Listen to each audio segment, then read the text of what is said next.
The bass slammed into my chest before I even killed the engine on Cactus Bloom Drive. That wasn't music. It was a victory lap for someone who thought my backyard belonged to the neighborhood. My stomach twisted the moment I saw the driveway packed like a used car lot and my brand new wrought iron gate hanging wide open like a white flag of surrender. I stepped through the side gate, and the scene burned itself into my brain.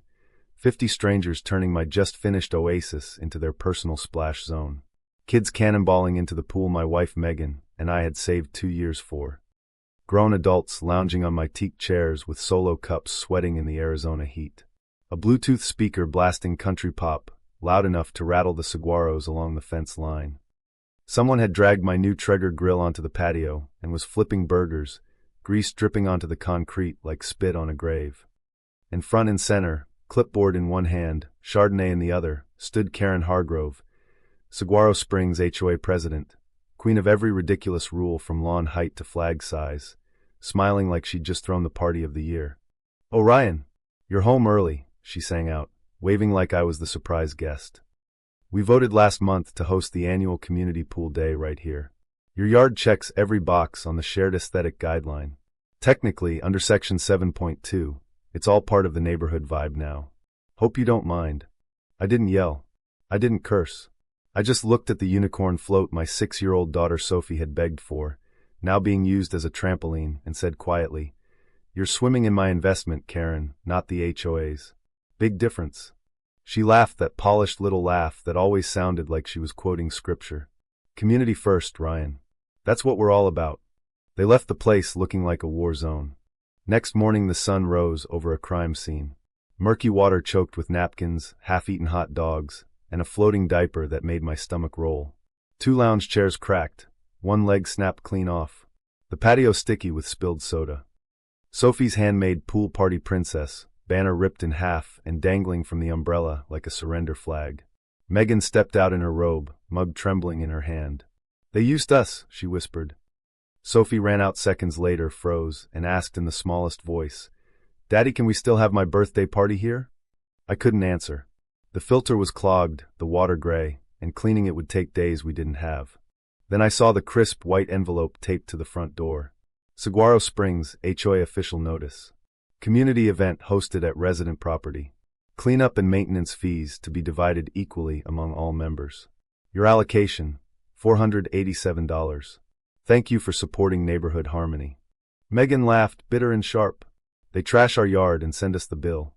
I folded the letter neatly, slipped it into my pocket, and felt something cold and steady click into place. Not rage. Calculation. That evening the monthly HOA meeting smelled like burnt coffee and fear. Karen sat at the head table, pearls gleaming, hair sprayed into submission. "Last month's community pool gathering was a huge success," she beamed. "Real bonding.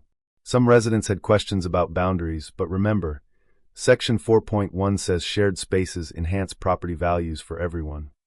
I sat in the third row, phone recorder running silently in my shirt pocket. When she called on me with that fake sweet smile, I stood and said calmly, "Karen, your own meeting minutes from March list my address under Private Non-Common Element, Section 3.2 of the Covenants. The pool and yard are explicitly exempt from recreational use unless 75% of owners vote. You never had that vote." The room went dead quiet. Karen's smile twitched. "That's just technical wording, Ryan. We're neighbors." "Neighbors don't break into each other's backyards and send invoices," I replied. "Or is that in the fine print too?" A few people shifted uncomfortably. Karen recovered fast, waving it off as miscommunication. But I saw the flicker in her eyes, the first crack in the armor. Over the next week the neighborhood turned into a whisper network. Doors closed faster when I walked by. The Aldens next door suddenly didn't have time for small talk. Karen's daily newsletter praised unity, while fining Mrs. Patel for the wrong shade of bougainvillea. I spent nights at the kitchen table with the original closing documents, highlighter in hand. Buried on page 17, clause 3.2 in bold. "The swimming facility and adjacent yard at lot 19 shall remain a strictly private non-common element exempt from any HOA recreational claim or usage fee." My pool wasn't theirs. Never had been. Then came the real gold. Logging into the HOA transparency portal Karen herself had forced everyone to use, I found the expense reports. My address listed as event host property, with 82% of the party costs allocated to me. Her signature on every page. I screenshot everything, printed it, and started a binder labeled evidence. Dark humor of the situation hit me. Karen's precious transparency was about to bury her. New neighbor Marcus Langford, retired forensic accountant, showed up at my door one evening with a six-pack and a flash drive. "Heard you the guy asking questions," he said. "I've been auditing their books on my own. Duplicate vendors, padded invoices, funds rerouted to Karen's community beautification slush fund. She's been skimming for years. We spent 3 nights cross-referencing. Every lie had a receipt. Every rule she quoted had a loophole she'd ignored. The next HOA meeting was supposed to be routine. Karen opened with her usual sermon on protecting our investment. I waited until she mentioned shared recreational access again, then stood, binder in hand. "Karen, you cited Section 7.2 for the pool party. But Section 7.2 only applies to designated common areas. My deed, recorded with Maricopa County, excludes Lot 19 entirely. You charged me for an event you had no legal right to hold. That's not community spirit. That's trespass and fraud." Murmurs exploded. Karen's face went pale under the fluorescent lights. "This meeting isn't for personal attacks." I slid copies across the table. "These are your own signed expense reports listing my private pool as HOA property. And these are bank records Marcus obtained legally showing $14,000 in miscellaneous payments to vendors that don't exist.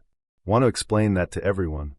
Alan Reeves, the quiet treasurer who'd sat terrified for years, finally spoke. "She told us it was fine. I can't keep signing off on this." The room turned. Phones came out. Whispers became voices. Karen's clipboard trembled. For the first time, the woman who lived by rules had none left to hide behind. 3 days later, county auditors rolled up in unmarked sedans.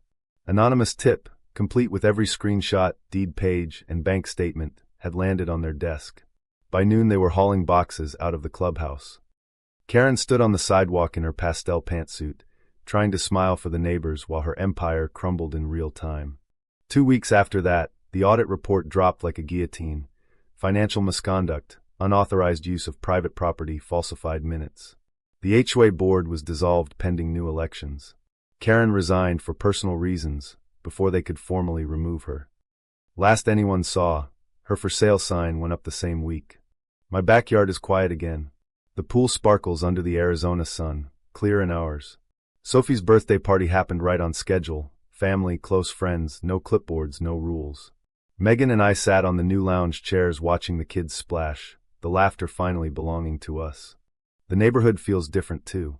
People wave again. Lawns are still mowed, but the fear is gone. Turns out when the queen falls, the kingdom remembers how to breathe. True or false? Karen Hargrove was just trying to build community spirit, or did her power-hungry control finally get served the exact karma it deserved? Drop your thoughts. Who really abused the power in Saguaro Springs?